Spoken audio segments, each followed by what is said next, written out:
The weight of my father's funeral ring hung heavy on my right hand as I watched the last of the mourners file out of our family mansion.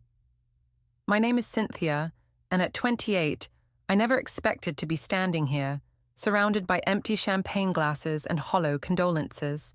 Darling, you should really freshen up. Your mascara's running. Lexi's voice cut through my thoughts like a knife wrapped in silk. My stepmother stood in her perfectly tailored black dress, not a hair out of place despite the long day of performing grief. I'm fine, I replied, turning away from her practiced concern. The mansion felt different now, colder, emptier without Dad's booming laugh echoing through its halls. As you wish. She placed her hand on my shoulder, her diamond rings catching the light. We need to discuss the estate arrangements tomorrow. There are some financial matters that require immediate attention. Before I could respond, Mauricio, our butler of 20 years, appeared at my elbow. Miss Cynthia, might I have a word? In private. Lexi's perfectly manicured nails dug slightly into my shoulder before she released me. Of course, I'll be in the study if anyone needs me. Her heels clicked against the marble floor as she retreated. Mauricio led me to the kitchen, his familiar presence somehow both comforting and unsettling.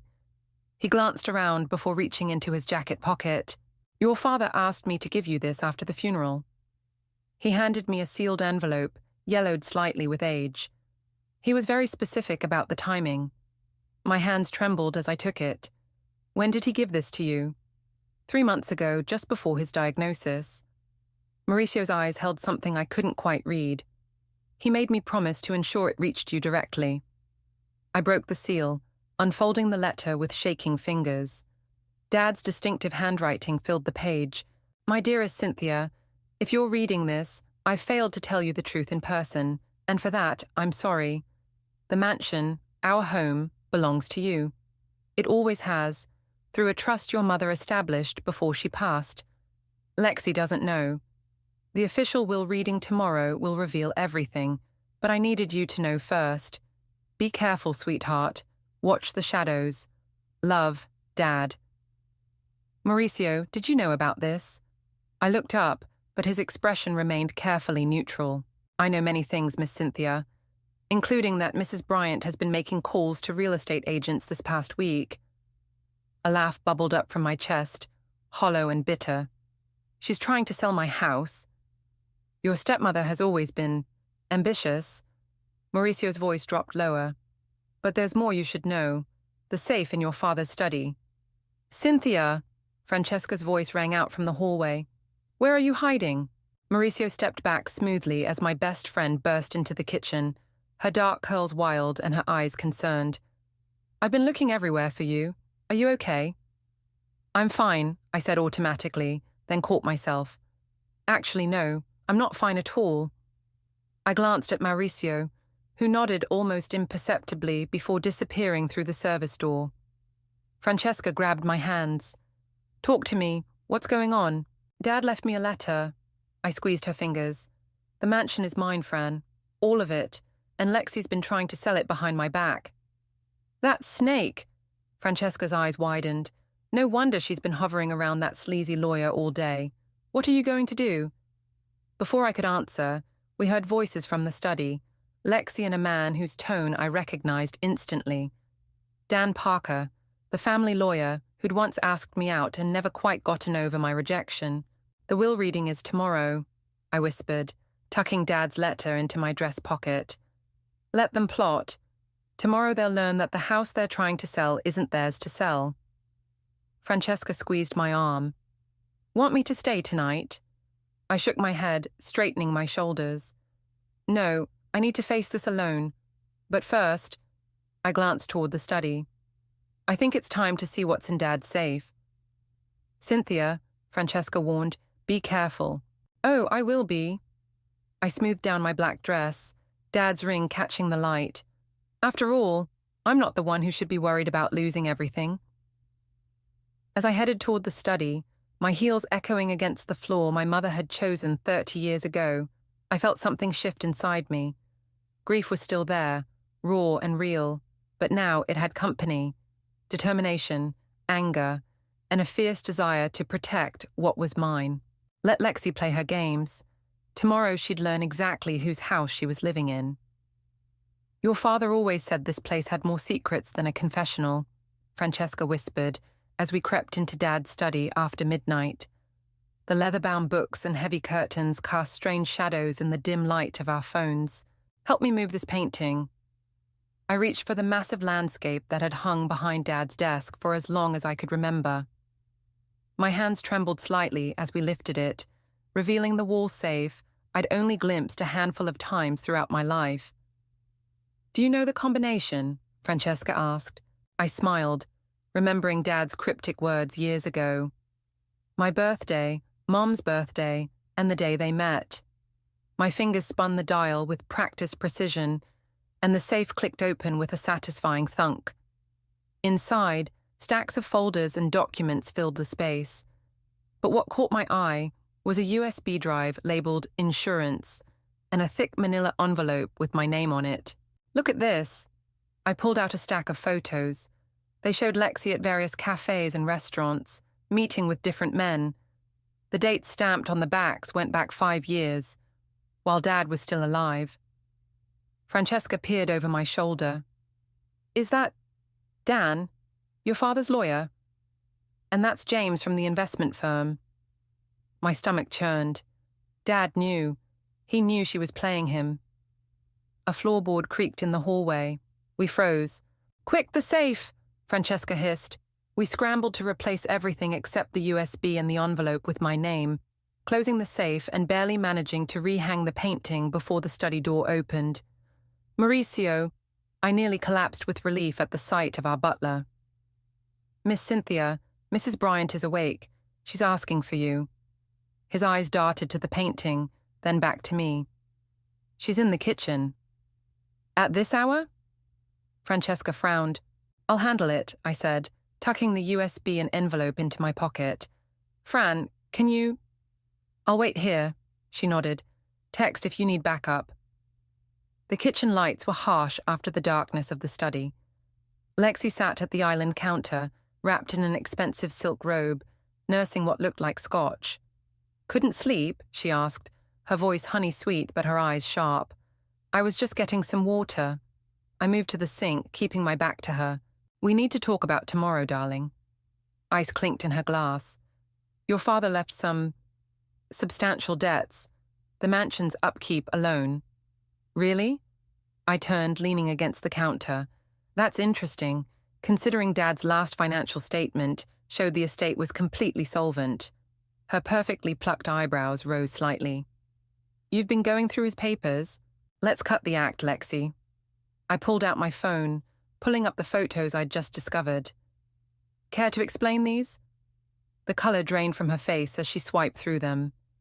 Where did you get these? Dad wasn't as oblivious as you thought. He knew about your meetings with Dan, with James, with all of them. My voice remained steady despite my racing heart. What were you planning? To sell the mansion as soon as the will was read? You don't understand anything. She stood, her robe swishing dramatically.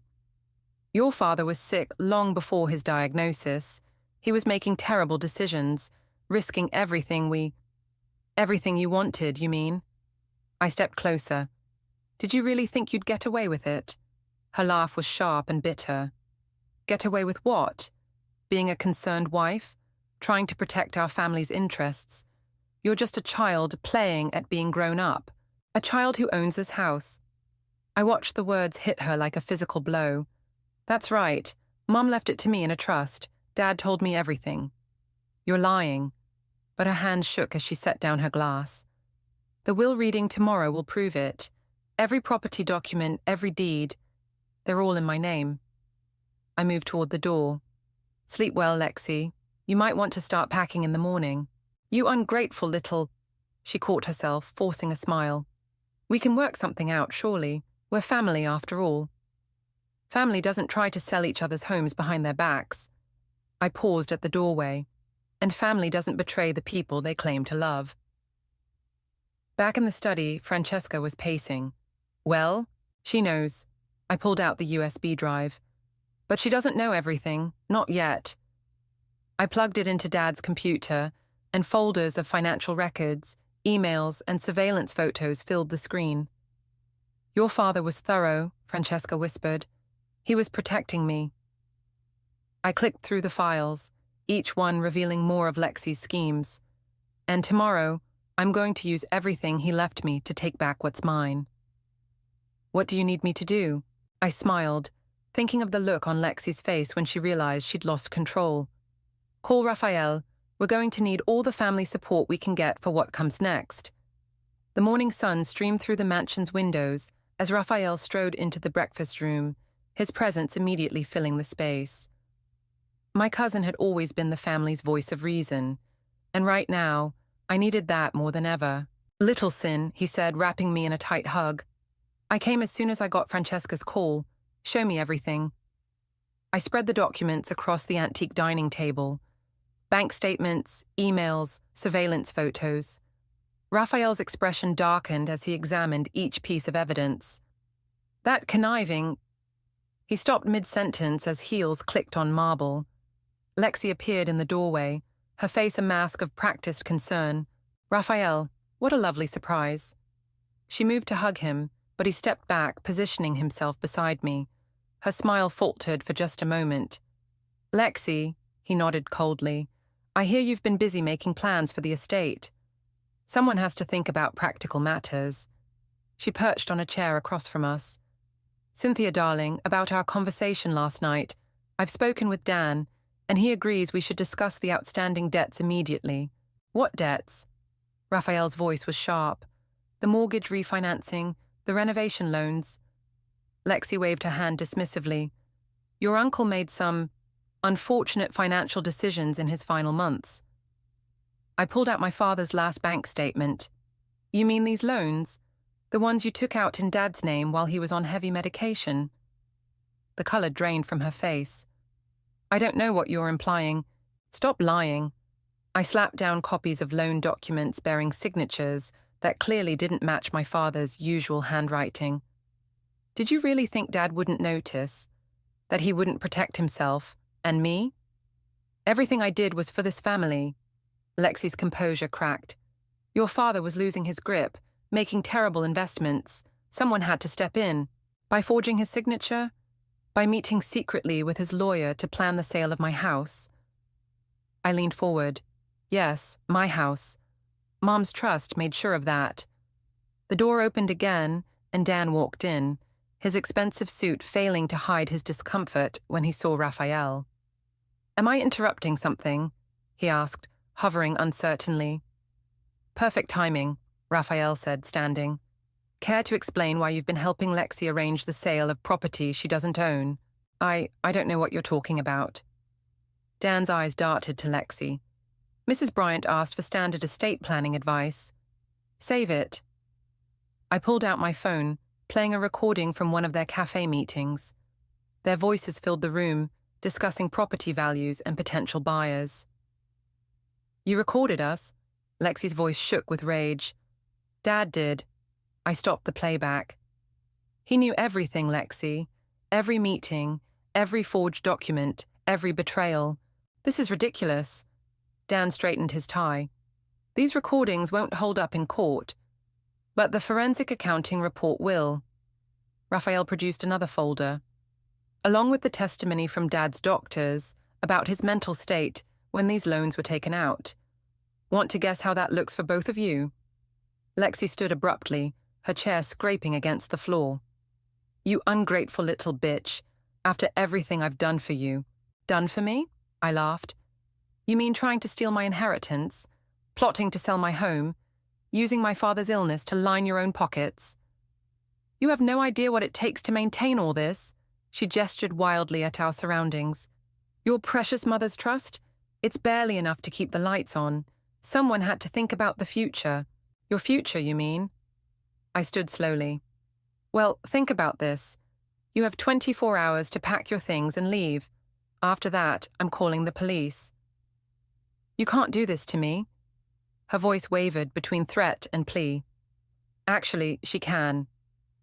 Raphael placed a hand on my shoulder. "The will reading this afternoon will make everything official, But make no mistake, you've lost, Lexi. The only question is how much dignity you'll have left when you walk out that door. Dan cleared his throat. Perhaps we should discuss this privately. There's nothing to discuss. I met his gaze steadily. You might want to contact the Bar Association yourself before I do. I hear they take a dim view of lawyers who help forge documents. He paled, backing toward the door. Lexi watched him go, her carefully constructed world crumbling around her. 24 hours, I repeated. And Lexi, don't bother trying to take anything that isn't yours. Mauricio has a complete inventory of every item in this house. She opened her mouth to respond, but Raphael cut her off. I'd quit while you're ahead. You really don't want us looking any closer at those offshore accounts, do you? The mention of the accounts, something I hadn't even known about, made her flinch. Without another word, she turned and fled the room. Think she'll go quietly? I asked Raphael. He squeezed my shoulder. Not a chance. But don't worry, we're ready for whatever she tries next. Looking at the evidence spread across the table, I realized this was just the beginning. The real battle was still to come. The family gathered in the grand parlor for the will reading, tension thick enough to cut with a knife. I sat between Raphael and Francesca, watching Lexi hold court on the opposite side of the room with Dan hovering nearby. She'd changed into a demure black dress, playing the grieving widow to perfection. Before we begin, the senior partner from Dad's law firm announced, I should note that Edward made some unusual requests regarding this reading. Lexi's perfectly painted smile flickered. Unusual how? He requested a video be played first. The lawyer nodded to his assistant, who set up a laptop and projector. My father's face filled the wall, healthy and strong as he'd been 6 months ago. The room fell silent. If you're watching this, Dad began, I'm no longer here to defend my choices, but I can explain them. He shifted in his chair. Lexi, my dear, you're probably wondering why I let you believe you'd inherit everything. The truth is, I needed to see how far you'd go. The color drained from her face as Dad continued. The surveillance photos, the recorded meetings, the forged documents. I know about all of it. Every scheme, every betrayal, every attempt to steal what rightfully belongs to my daughter. Gasps filled the room. Someone whispered, Oh my God. Cynthia, Dad's voice softened. I'm sorry I didn't tell you everything while I could, but I needed proof. Proof that's now in the hands of my lawyers, the police, and the FBI's Financial Crimes Unit. Lexi shot to her feet. This is absurd. He was sick, delusional. Sit down, Raphael commanded. You'll want to hear the rest. On screen, Dad held up a familiar USB drive. Everything's here. The offshore accounts, the embezzlement from my company, the conspiracy with Dan Parker to falsify legal documents. Dan stumbled backward, his face ashen. I didn't. Save it, Francesca snapped. We have the recordings. My estate, Dad continued, including the mansion, was never mine to give away. It belongs to Cynthia through her mother's trust. A fact you discovered, Lexi, leading to your desperate attempts to sell it before this day. The video paused, and the lawyer stood. There's more, but first, I'm legally obligated to inform everyone that the FBI is currently executing search warrants at multiple locations, including Mr. Parker's office and Mrs. Bryant's private residence. You can't do this to me. Lexi's composure shattered completely. I made this family what it is. I kept everything running while he was dying. You mean while you were stealing from him? I stood, my voice steady. While you were forging his signature and plotting to sell my home. You ungrateful little, she lunged forward, but Raphael caught her arm. Don't make this worse for yourself, he warned. The lawyer cleared his throat. Shall we continue with the video? Dad's face reappeared, his eyes sad, but determined. Lexi, I loved you once. I believed in you, but you chose greed over family, ambition over loyalty. The evidence has already been submitted to the authorities. By the time this video plays, your accounts will be frozen. No, she whispered, sinking into her chair. No, no, no. As for you, Dan. Dad's gaze seemed to fix directly on the trembling lawyer. I trusted you with my family's legal affairs. That trust was misplaced. The Bar Association has received a complete file of your activities. Dan bolted from the room, nearly knocking over the assistant. The rest of the will is straightforward, Dad concluded. Cynthia inherits everything, as her mother intended. The trust she's held since birth remains intact. And Lexi... He paused. You have 24 hours to leave the premises before trespassing charges are filed. The video ended. Silence filled the room until Lexi's laugh, high and brittle, shattered it. You think this is over? She turned to me, mascara smearing beneath her eyes. You have no idea how to run this estate, how to manage this kind of wealth. You'll fail, just like your mother would have. Don't you dare speak about my mother. I stepped closer, my voice low. You're not half the woman she was.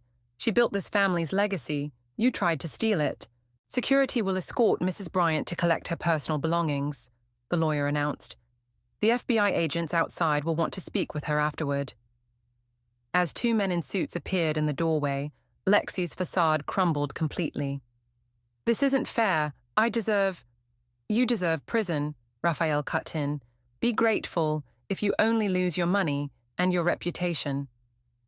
I watched as they led her away, her threats and protests fading down the hallway. Francesca squeezed my hand. You okay? No, I admitted, looking around the room where my family's drama had just imploded. But I will be. Dad made sure of that. The lawyer approached with a stack of documents. Miss Cynthia, there are some papers to sign. And... He lowered his voice. There's one more video. Private, for your eyes only. I nodded, feeling the weight of my father's final messages, his protection, his love. The battle wasn't over, but at least now I knew exactly what I was fighting for. The doorbell rang at midnight, 3 days after the will reading. I'd been curled up in Dad's study, reviewing financial documents, when Mauricio appeared in the doorway. Miss Cynthia, you have a... visitor. His hesitation made me look up. It's your sister, Madeline. My half-sister, the one who'd cut ties with us years ago after a bitter fight with Dad. I hadn't seen her since. Send her in, I said, straightening my clothes. And Mauricio, stay close. Madeline swept into the room like a storm front, all designer clothes and sharp edges. She looked exactly like Lexi, her mother, but with Dad's eyes. Well, well, she said, dropping into a leather chair. Quite the show you put on with Mum the other day. Bravo. What do you want, Madeline? I remained behind Dad's desk, keeping the barrier between us. Can't a girl visit her sister? She examined her perfect manicure, especially when said sister just had their mutual stepmother arrested for fraud. Half-sister, I corrected, and Lexi wasn't arrested. She's under investigation. Same difference. Madeline leaned forward. Look, I know we're not close, but I have information you need to hear. About what? About Mum's plans. She's not done, you know. She's already meeting with lawyers in the city, planning her next move. I pulled out my phone, hitting record discreetly. And you know this how? Because she called me. A smile played at her lips. Wanted me to help her prove Dad was mentally incompetent when he made those videos. Offered me a cut of the estate if I testified. And I told her to go to hell. Madeline's smile vanished. Look, I may have left this family, but not because of Dad. I left because of her, because I saw what she was doing to him, to all of us. The study door opened again, and Raphael stepped in. I thought I heard your voice, Maddie. Raph. She stood to hug him. Still playing big brother to everyone? Someone has to. He perched on the desk corner. Why are you really here? To warn you. She pulled out her phone, showing us text messages. Mum's not just planning legal action. She's desperate, dangerous. She's been contacting everyone who might have dirt on the family, trying to build a case to contest the will. She can't contest what was never hers, I said. No, but she can drag this family's name through the mud trying. Madeline sighed. Look, I know you have no reason to trust me, but I want to help. Why? I stood, moving around the desk. You haven't spoken to any of us in 3 years. Because I was wrong, okay? Her voice cracked slightly. I was young and stupid and angry, but watching Mom destroy this family, I can't stay silent anymore. Raphael and I exchanged looks. He gave a slight nod. What exactly do you know? I asked. Everything. Madeline pulled out a USB drive, similar to Dad's. Mom kept records of all her schemes. Insurance, she called it. I found them when I was cleaning out her condo last year. Why didn't you come forward then? Because Dad was still alive and I couldn't face him. She placed the drive on the desk. But he's gone now and you're in charge. You need to know what you're up against. I picked up the drive, turning it over in my hands. This could be a trap. It's not. She met my gaze steadily. Check the timestamps, the metadata. It's all authentic. And there's more. About Dan, about the offshore accounts, about her other victims. Other victims? Raphael straightened. Mum's done this before. 2 other marriages, 2 other families she nearly destroyed. She's not just a gold digger, she's a professional con artist. My hand shook as I plugged the drive into Dad's computer. Files populated the screen. Documents, photos, bank statements dating back 15 years. Jesus, Raphael muttered, scanning the contents. She's been doing this for decades. And now she's desperate, Madeline added. She's lost everything. Her reputation, her money, her power. People like her don't just walk away from that. What do you suggest? I asked. Let me help. I know how she thinks, how she operates. And she hesitated. Maybe it's time to repair some bridges in this family. The room fell silent except for the hum of the computer. I studied my half-sister's face, looking for any sign of deception. Okay, I finally said. But if this is a game, it's not. She stood. I've spent 3 years regretting walking away from my family. I won't make that mistake again. Raphael cleared his throat. We should show this to the FBI. Tomorrow, I decided. Tonight, I think we need to hear everything Madeline knows, starting with what Lexi's planning next. As Madeline began to talk, I couldn't shake the feeling that this was just the calm before an even bigger storm. But this time, at least, I wasn't facing it alone. She's here, Mauricio announced, his normally stoic expression tight with concern. Mrs. Bryant is at the front gate, demanding entry. I glanced at the security feed on my laptop. Lexi stood outside in a perfectly tailored suit, flanked by 2 men who screamed, "Lawyer," from their expensive shoes to their briefcases. Let her in, I said, straightening my father's ring on my finger. It's time to end this. Madeline touched my arm. Are you sure about this? Positive. I looked around the study where we'd gathered. Raphael, Francesca, Madeline, and our family lawyer. Everyone knows their part. They nodded as Lexi's heels clicked down the hallway, getting closer. The door burst open, and there she stood, somehow looking both immaculate and unhinged. Well, isn't this cozy? Her gaze swept the room, lingering on Madeline. My own daughter, conspiring with the enemy. How dramatic. Save it, Mom, Madeline said. We know everything. Do you? Lexi's laugh was brittle. You think your little USB drive tells the whole story. You have no idea what really happened in this family. I stood, moving to the front of Dad's desk. Then enlighten us. Your father was weak, she spat. He would have lost everything if I hadn't stepped in. Those investments I made, they saved this family's fortune. You mean the illegal transfers to offshore accounts? Raphael held up a stack of documents. The ones you made while he was on heavy medication. Everything I did was legal, one of her lawyers interjected. Mrs. Bryant had power of attorney. A forged power of attorney, our family lawyer corrected, sliding forward another document. The neurologist's report confirms Edward was fully competent when he revoked it 3 months before his death. Lexi's composure cracked slightly. This is ridiculous. I demand. You demand nothing. I pulled out an envelope. This is an official eviction notice. You have 1 hour to leave the premises, or the police will remove you. You ungrateful little bitch. She lunged forward, but Raphael stepped between us. I gave you everything.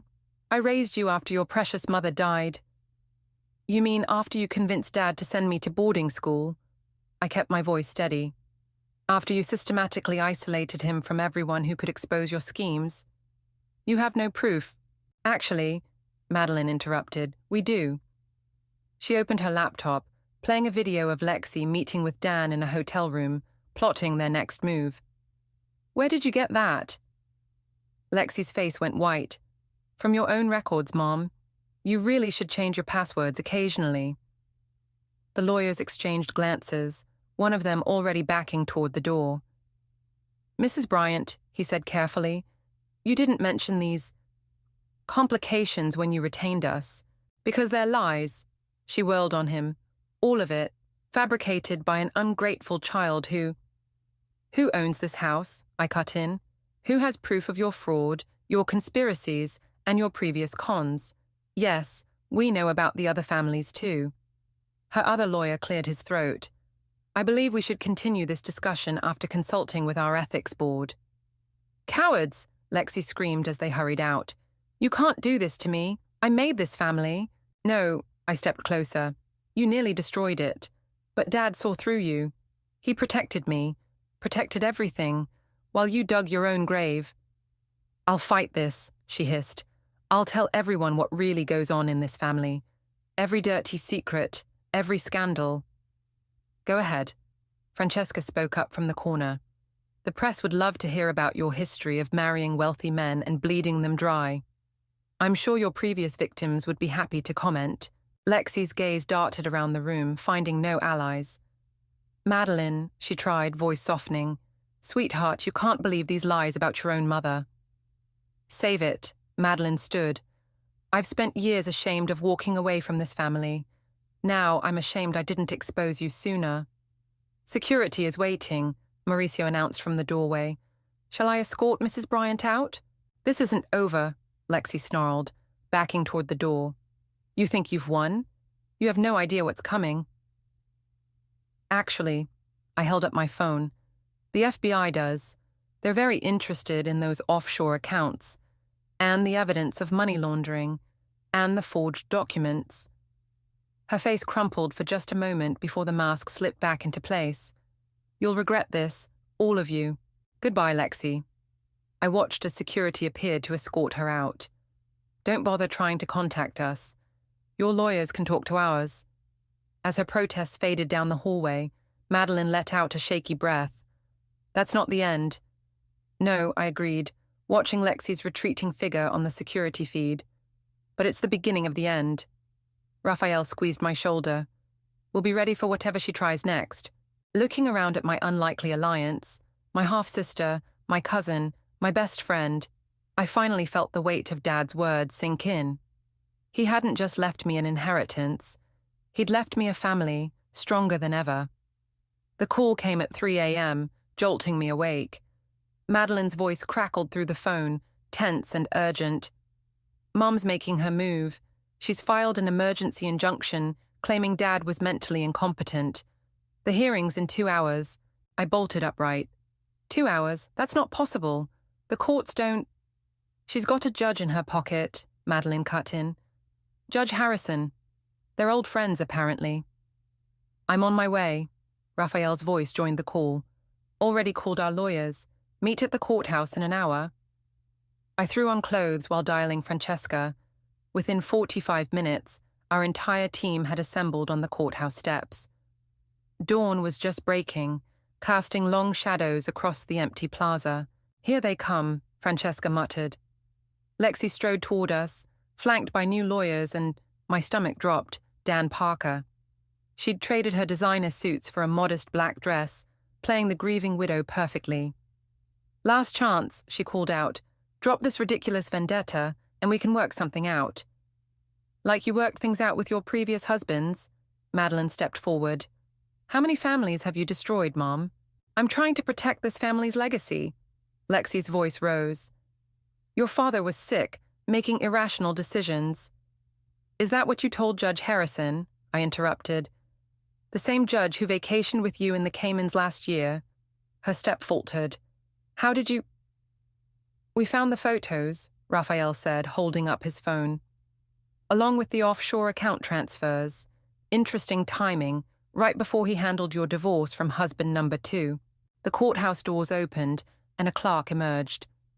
The judge will see you now. Inside the courtroom, tension crackled as both sides took their positions. Judge Harrison, a stern-faced man in his 60s, peered down at us.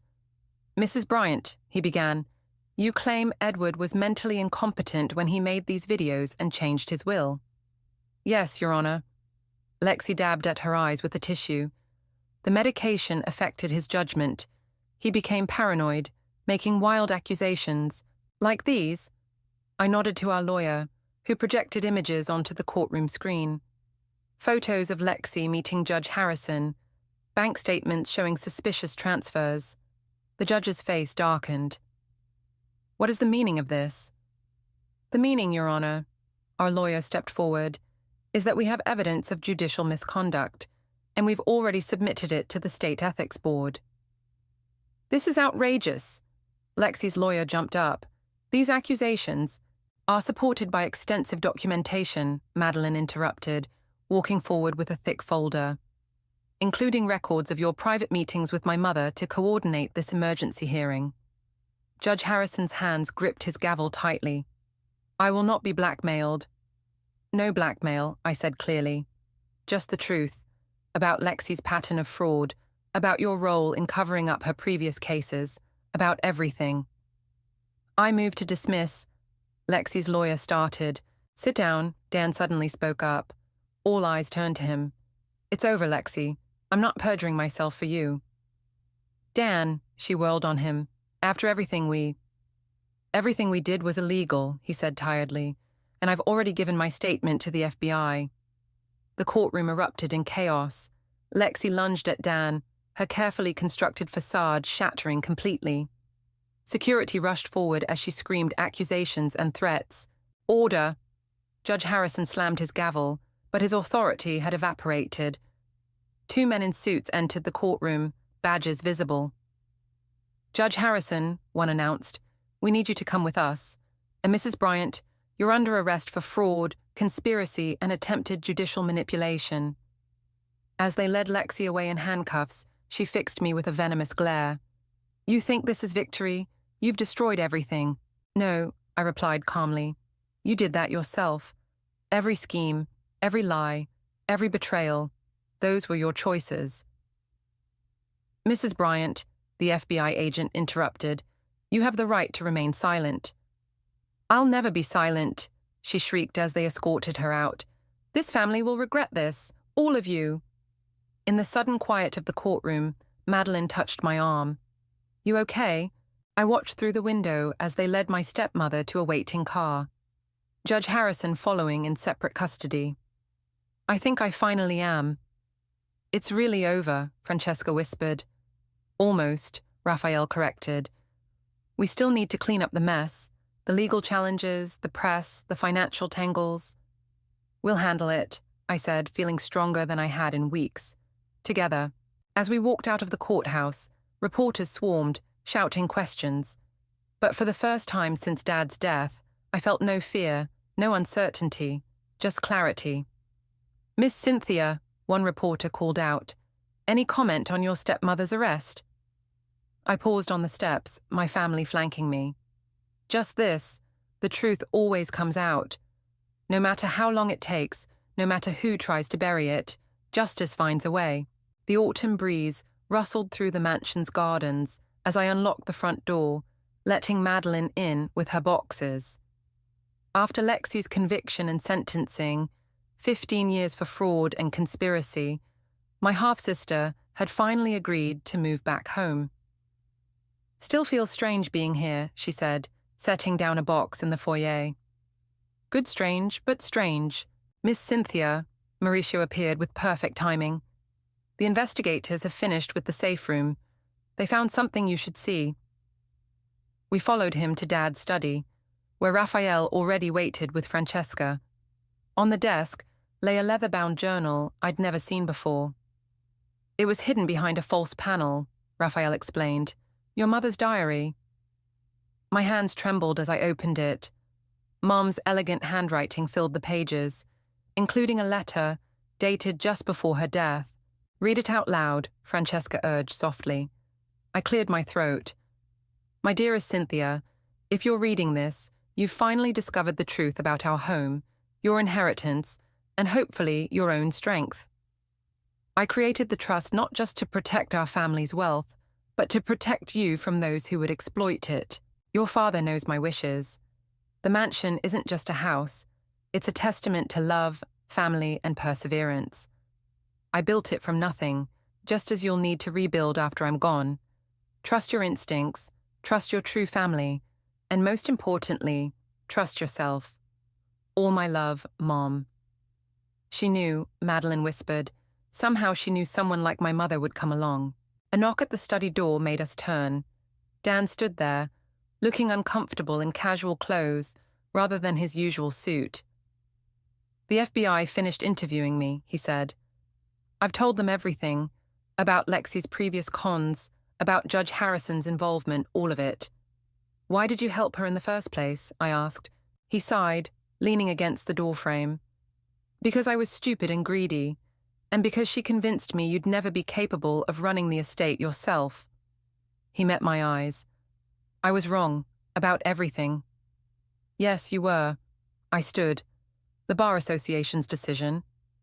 "Disbarred, as expected. I'll be testifying against the other conspirators next week." "Good." I gestured to Mauricio. "Show him out, please." As Dan left, Raphael picked up Mom's diary. "Your mother was an incredible woman.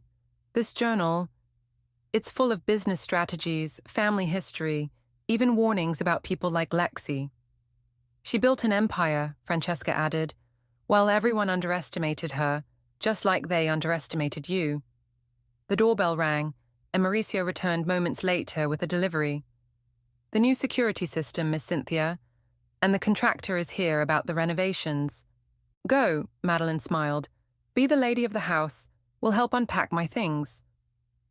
In the entrance hall, I found myself staring at the family portrait, Dad, Mom, me as a child. The space where Lexi's portrait had hung was now empty, waiting for a new family photo. "Miss Cynthia." The contractor waited patiently. "About the changes you wanted." "Yes," I turned to him. "We'll restore everything to its original design. My mother's design. But with some modern upgrades. And the East Wing?" He checked his notes. "Converting it to a women's shelter?" "Exactly. My mother built this house to protect her family. Now it's going to protect others too." Later that evening, we gathered in the garden, Madeline, Raphael, Francesca, even Mauricio joining us with glasses of champagne. "To new beginnings," Raphael proposed. "And old wisdom," I added, thinking of Mom's journal. "And family," Madeline raised her glass. "Real family." The setting sun painted the mansion's windows gold, just as it had when Mom first designed it. I could almost hear her voice in the evening breeze, approving of everything we'd accomplished. "You know," Francesca said, "your story's been trending online. Daughter outsmarts gold-digging stepmother. People are calling you an inspiration." "They're calling her a badass," Madeline corrected with a laugh. "I just did what Mum would have done," I said. "Protected what matters. Protected family." Speaking of protection, Raphael pulled out his phone, showing us a news alert. "Lexi's previous victims are coming forward. Looks like she'll be facing more charges." "Good." I stood, walking to the garden's edge where Mom's favorite roses still bloomed. "Let her face everything she's done. We're done living in her shadow." "To karma," Madeline raised her glass again. "To justice," Raphael added. "To family," I finished, feeling the weight of Mom's ring on my finger, Dad's watch on my wrist. The real kind. As night fell over the mansion, our home, I finally felt at peace. Not because of victory or revenge, but because I'd discovered what Mom knew all along. True strength comes from protecting what you love, and real family stands together, no matter what storms come.